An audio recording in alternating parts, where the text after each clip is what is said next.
বার্সেলোনার বিপক্ষে champions league সেমিফাইনালের দ্বিতীয় লেগে ৪-৩ গোলের নাটকীয় জয়ে ফাইনালে উঠল ইন্টার মিলান।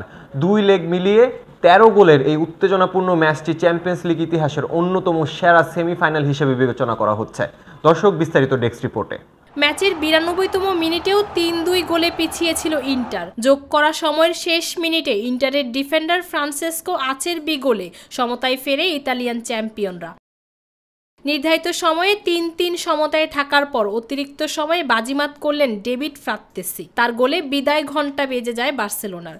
এই জয়ে ৩ মৌসুমের মধ্যে দ্বিতীয়বারের মতো চ্যাম্পিয়ন্স লিগ ফাইনালে খেলার সুযোগ পেল ইন্টার মিলান। গত সপ্তাহে ৩-৩ গোলে ড্র হওয়ার পর এস্তাদি অলিম্পিক লুইস কম্পানিসের প্রথম লেগের অমীমাংসিত ভাগ্য নির্ধারিত ছিল মিলানের সান সিরোতে।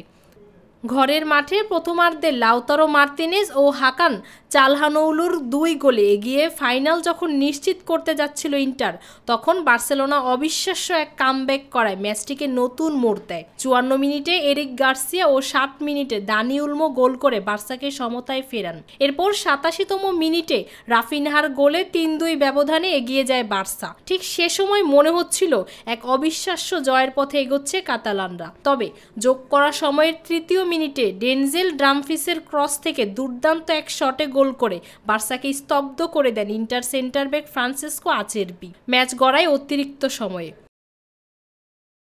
আর সেখানেই বাজিমাত ইন্টারের। মেহেদি তারেমির পাস থেকে বাম পায়ের শটে দারুণ এক গোল করে ইন্টারকে ৪-৩ গোলে এগিয়ে নেন ফ্রাত্তেসি। তার এই গোলেই ফাইনালের টিকিট কাটে সিমন ইনজাগির দল। আগামী ৩১ মে বায়ার্ন মিউনিকের এলিয়ান্স এরেনায় অনুষ্ঠিতব্য ফাইনালে ইন্টার মিলান প্রতিপক্ষ পাবে পিএসজি বা আর্সেনালকে।